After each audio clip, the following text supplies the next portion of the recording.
Shalom Shalom, selamat pagi, selamat bertemu kembali di saat teduh berkemenangan pada pagi hari ini. Kita datang kepada Tuhan, kita bersyukur karena Tuhan baik, Tuhan mengasihi kita. Dan hari ini kita mau mengawali aktivitas kita, kegiatan kita bersama dengan Tuhan, dengan membaca, merenungkan, dan menyerahkan hidup kita kepada Tuhan. Kita berdoa. Tuhan, kami bersyukur dan berterima kasih untuk kasih karunia Tuhan, anugerah Tuhan yang begitu besar, luar biasa dalam hidup kami. Terima kasih Tuhan, terima kasih Bapa, dan kami datang kepadamu Tuhan pagi hari ini, menyerahkan hidup kami ke dalam tangan-Mu ya Tuhan. Kami mohon Tuhan kiranya terus menolong kami, memberkati kami, menyertai kami, memberikan kekuatan, sukacita, damai sejahtera bagi kami dalam melakukan aktivitas kami hari ini ya Tuhan. Dan kami mau mengawali aktivitas kami bersama Tuhan pagi hari ini. Kami akan membaca dan merenungkan firman-Mu. Urapi hamba-Mu dan urapi setiap kami, biarlah kebenaran firman-Mu memberkati kami. Terima kasih Tuhan. Dalam nama Tuhan Yesus kami berdoa dan bersyukur. Haleluya. Amin. Baik Bapak Ibu Saudaraku yang kasih dalam Tuhan, firman Tuhan bagi kita hari ini terambil dari 1 Yohanes pasal yang kedua ayat 17. 1 Yohanes pasal yang kedua ayat 17, demikian firman Tuhan. Dunia ini sedang lenyap dengan keinginannya, tetapi orang yang melakukan kehendak Allah tetap hidup selama-lamanya. Dunia ini sedang lenyap dengan keinginannya, tetapi orang yang melakukan kehendak Allah tetap hidup selama-lamanya. Tema firman Tuhan bagi kita pagi hari ini, sepanjang hari ini adalah firman Tuhan dan pengharapan kekal.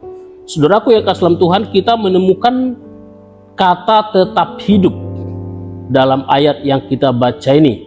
Walaupun di sini dilanjutkan juga dengan anak kalimat selama-lamanya.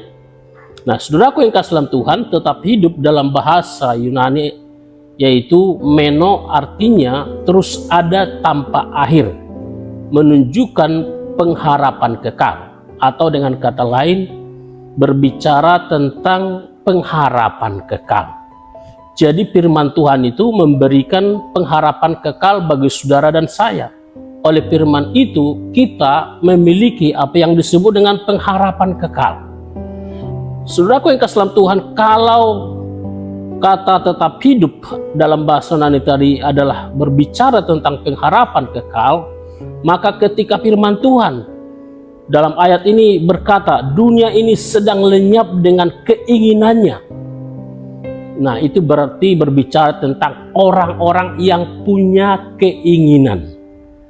Kalau kita membaca dalam ayat sebelumnya, saudaraku yang kasih dalam Tuhan, ayat 16, sebab semua yang ada di dunia, saya ulangi, sebab semua yang ada di dalam dunia, sebab semua yang ada dalam dunia, yaitu keinginan daging dan keinginan mata serta keangkuhan hidup, bukanlah berasal dari Bapa, melainkan dari dunia. Jadi dunia ini berbicara tentang orang-orang yang masih hidup dalam kedagingan. Dan di sini diperjelas atau dikatakan secara khusus mereka yang punya keinginan daging, keinginan mata, yang hidup dalam keangkuhan. Saudaraku yang kasih dalam Tuhan, dengan kata lain saya menafsirkan ini sebagai orang-orang yang mungkin bukan hanya sekedar tidak memiliki pengharapan, tapi belum lahir, belum muncul dalam hatinya karena dia belum menyerahkan hidupnya kepada Tuhan, karena dia masih hidup dalam daging, jadi dia tidak punya pengharapan kekal di dalam Tuhan. Nah, oleh karena itu saudaraku yang kasih dalam Tuhan, biarlah kita mulai hari ini ya menunjukkan pengharapan kita kepada Kristus. Bagaimana caranya supaya kita tidak lagi hidup dalam daging? Saudaraku yang kasih dalam Tuhan, kalau kita bandingkan dengan Galatia pasal yang kelima, mungkin ini sudah menjadi ayat hafalan bagi kita atau sudah biasa kita dengarkan, tapi kita coba lihat ya, itu berbicara tentang kedagingan ya. Galatia pasal yang kelima mulai dari ayat 16, tapi kita tidak baca semua, tapi saya hanya ingin membaca ayat 24. Dikatakan di situ, barang siapa menjadi milik Kristus, Ia telah menyalibkan daging dengan segala hawa nafsu dan keinginannya. Nah, jadi saudaraku yang kasih dalam Tuhan, supaya kita tidak lenyap, supaya kita memiliki pengharapan di dalam Kristus, pengharapan kekal, maka kita harus menyalibkan kedagingan kita. Nah, dan itu berarti kita menjadi milik Kristus. Nah, menjadi milik Kristus berarti kita sudah bertobat, sudah meninggalkan manusia lama kita, sudah lahir baru, itu juga kita berarti sudah dibaptis, ya. Nah, dan hal-hal itu saudaraku yang kasih dalam Tuhan membuat pengharapan kita menjadi semakin besar di dalam Kristus. Nah, sesungguhnya ayat ini berbicara tentang pengharapan kekal. Artinya sebagai anak Tuhan, sebagai orang Kristen, kita harus memiliki pengharapan kekal. Nah, saya setuju ya dengan, kalau tidak salah di Ibrani 6 ayat 19 itu, bahwa seseorang yang tidak punya iman itu seperti Saul ya, yang seperti kapal ya, yang diombang-ambingkan di tengah laut, yang tidak ada arah tujuannya, yang tidak menentu gitu ya. Nah, oleh karena itu firman Tuhan ini hendak mengajar kita, ayo miliki pengharapan kekal di dalam Kristus. Nah, jadi artinya kita tidak hanya dalam hidup ini saja memiliki pengharapan, tetapi dalam Kristus selamanya kita memiliki pengharapan. Nah, oleh karena Kristus kita memiliki pengharapan kekal. Oleh karena firman Tuhan kita memiliki pengharapan kekal. Dan saya yakin dan percaya, saudara setuju dengan saya, pengharapan itu akan memberikan semangat baru dalam hidup kita. Itulah yang menjadi motivasi, kekuatan kita menjalani hari-hari kita ke depan. Ya, nah sekalipun kita tidak tahu persis seperti apa yang akan terjadi di depan itu, tapi karena kita masih punya pengharapan Tuhan menolong kita, Tuhan akan memberkati kita, Tuhan akan menyelamatkan kita dan seterusnya, maka kita akan semangat ya, terus berjuang dan berusaha sebaik-baiknya. Sekali lagi saudaraku yang kasih dalam Tuhan, firman Tuhan berbicara kepada kita pada pagi hari ini. Dunia ini sedang lenyap dengan keinginannya, tetapi orang yang melakukan kehendak Allah tetap hidup selama-lamanya. Karena itu, lakukanlah kebenaran firman Tuhan. Firman Tuhan adalah dasar kehidupan kita. Sekali lagi, dan ini terus diingatkan kepada kita, Mazmur 119, ya, firman-Mu pelita bagi kakiku dan terang bagi jalanku. Firman Tuhan itu adalah kompas hidup kita, dasar hidup kita sebagai anak Tuhan, dan firman itulah yang menimbulkan pengharapan kekal bagi setiap kita.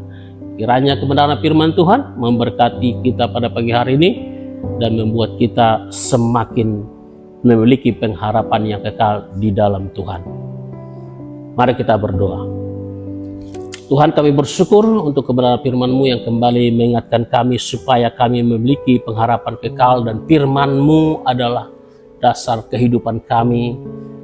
Terus ajar kami, tolong kami supaya kami dapat melakukan kehendak-Mu, dapat melakukan firman-Mu, sehingga kami Tuhan memiliki pengharapan. Dan kami percaya orang-orang yang memiliki pengharapan akan memiliki motivasi yang tinggi untuk hidup berkenan di hadapan Tuhan, untuk hidup sesuai dengan kehendak Tuhan. Tolong kami Tuhan, berkati kami Tuhan. Terima kasih Tuhan, terima kasih Bapa. Kami datang menyerahkan hidup kami ke dalam tangan Tuhan sepanjang hari ini. Kami mohon Tuhan berkati kami, Tuhan tolong kami, berikan kami kekuatan, sukacita dan sejahtera untuk melakukan aktivitas kami.